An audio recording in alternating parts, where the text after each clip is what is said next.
Do vivid daydreams take over your life?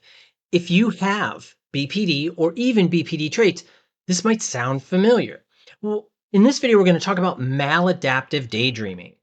And you might be thinking, well, what is maladaptive daydreaming? Well, maladaptive daydreaming, this is an intense and immersive form of daydreaming that can interfere with your daily life. It adds to what's called socioeconomic dysfunction. That means it's difficult for you to fulfill your social responsibilities, your economic or academic responsibilities, and you just have problems in other aspects of your life because of this maladaptive daydreaming. Now, often individuals, they feel triggered. This can be music, boredom, or even stress, that they fall into this fantasy state, and it's not dissociation. It's different because it's daydreaming, and they slide into or fall into this maladaptive daydreaming state, and it provides a temporary escape, but it creates a degree of disconnection. Now, it's not so severe that you're disassociated. Now, disassociated means that you are separated from yourself and the experience. Here, you're kind of like lost in that fantasy and escapism. Now, people can spend hours lost in imaginary worlds, leading to neglect of responsibilities, relationships, and even taking care of themselves. For example, now this guy, Jake, 35-year-old guy, fantasizes about being a world famous musician while stuck in a mundane job. He just hates this job. It's like, just maybe it's a retail job and he just hates it. Oh my God, it's just so mundane, so boring. It's the same thing every day. And I get it. And instead of working toward his goals of being a musician and practicing and building that insight and skill, that he remains caught in a loop of daydreaming about the success, but he never takes action to achieve it. And that's the component of maladaptive daydreaming. Now, when we have BPD and we add this sense of fantasy escapism, things can get a lot more complicated.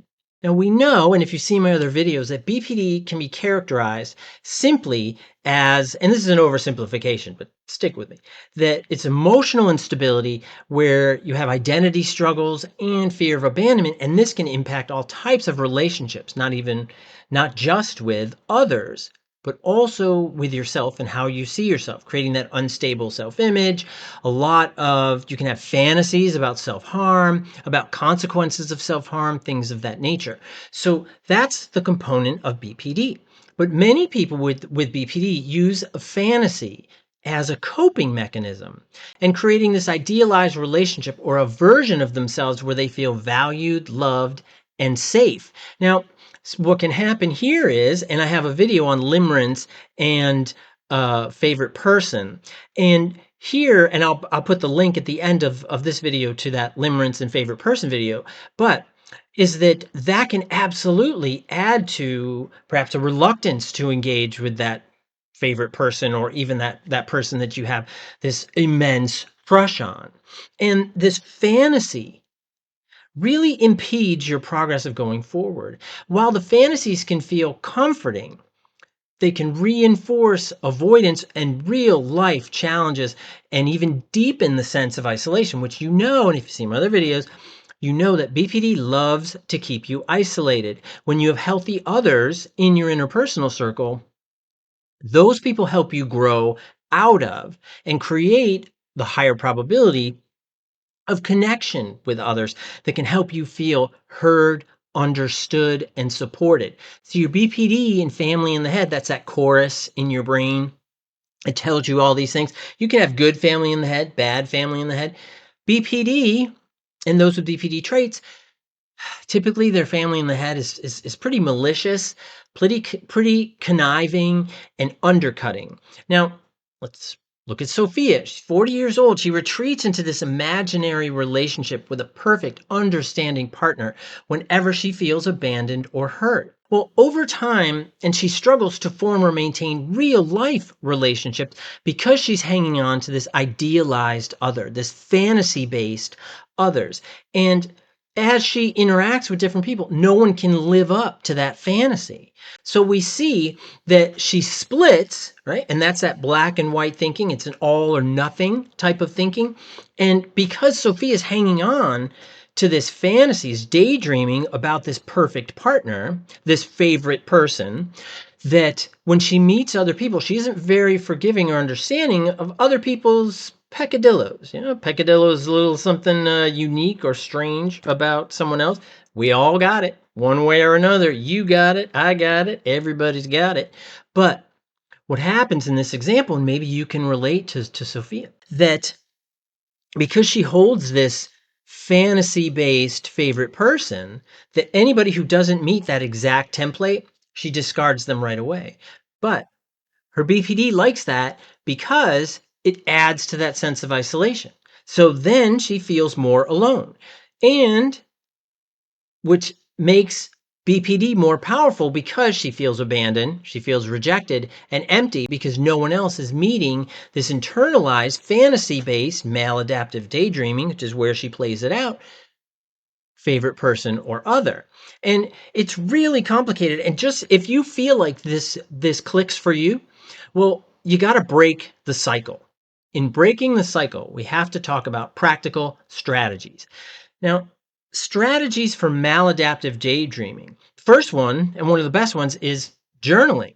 And this is turning those fantasies into creative outlets. This could be writing, storytelling, but also the nice thing about pen and paper, and a lot of my clients tell me this because I do love pen and paper, because it requires us to slow down and focus on what we're doing. So much so that I even created a BPD journal. Look at that. I'm a big journal fan.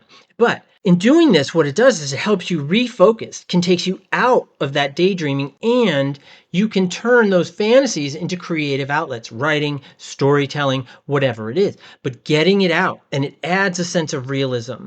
Because when we keep it inside, then it's kind of just, it's like a ping pong ball in a fishbowl, right? It's just kind of floating around in there. It's not going to go too far. It's going to hang out. There's ping pong ball, bring ping pong ball in a fishbowl.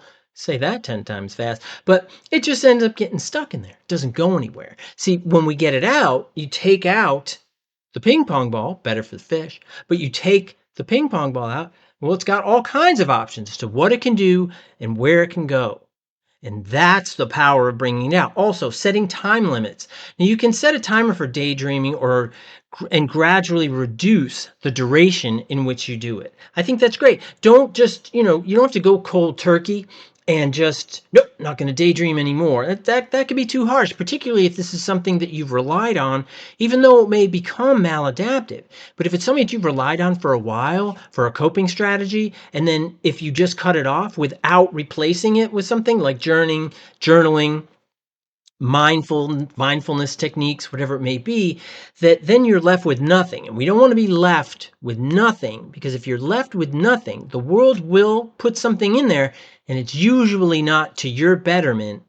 So we don't want to do that. So maladaptive daydreaming, journaling can be really helpful. Setting time limits on how long you daydream and fantasize. Nothing wrong with fantasy. Fantasy's great, but you can also use mindfulness techniques and practice a lot of grounding exercises to stay present. And what that means is that you're doing things that help you really see and feel where you are. An easy way to do that is, and I've used this in some of my other videos, is so I've got a little this hand sanitizer stuff. This one is, I got to hold it back because I'm not wearing my glasses right now. So it's iced dragon fruit tea. Okay, right? But mindfulness technique could be that you're just smelling it. It's bringing you to the present. It smells kind of sweet. It's kind of nice, not too strong. It seems very flavorful. I'm not going to eat it, but it has that like a flavorful kind of feeling, sweet, as I mentioned. So you can use that. That's a grounding technique. Now, practical strategies for those with BPD or BPD traits. I think one of the greatest components is adding in DBT, dialectical behavior therapy, skills and trainings. Learning emotion regulation skills can be super duper helpful. So I recommend you doing that. Do that with a mental health provider. Really have a nice structured way of utilizing these emotion regulation skills instead of maladaptively using fantasy in order to manage stress and pressure. You can also use what's called the stop technique. Now, the stop technique is when you feel overwhelmed, you stop, take a breath, and then observe your feelings, and you move forward mindfully, recognizing that you might be taking some steps, recognizing you might be sitting back a little bit, recognizing that you're watching me on YouTube right now, whatever it may be. So that would be the stop technique. So stop that being lost in daydreaming, that maladaptive daydreaming, taking that deep breath, observe your feelings, and then you proceed recognizing where you're going next, where you are, and what your next step will be. And last, identify those triggers or activations. What are those activating events? Now, things that really hit your core content, I call those emotional buttons. And the emotional buttons are those things that really hit you. It could be a smell, it could be a reminder of some sort, could be from a movie, could be from a friend, could be from an ex-partner or from a current partner, whatever it is. And that activates this image, idea, thoughts, and feelings that are so deep. Could be a past trauma, could be a past abandonment issue, could be a past rejection experience that you had. And it's more than a trigger. I think that the word trigger is so general. These are deeper and more intense situations, feelings, and responses. And that's why I call them emotional buttons. So, for example, Emily, she used maladaptive daydream quite a bit to deal with her stress. But what she found is when she started setting a timer and she slowly shifted her focus towards real life actions, what was going on in her life, and she was more apt to apply for jobs or reconnecting with friends or even putting herself out there to try different experiences. And that's what it's all about. See, BPD tells you, oh, well, if you try that and it doesn't work out, then, oh, because you're a loser and a failure and all this other stuff.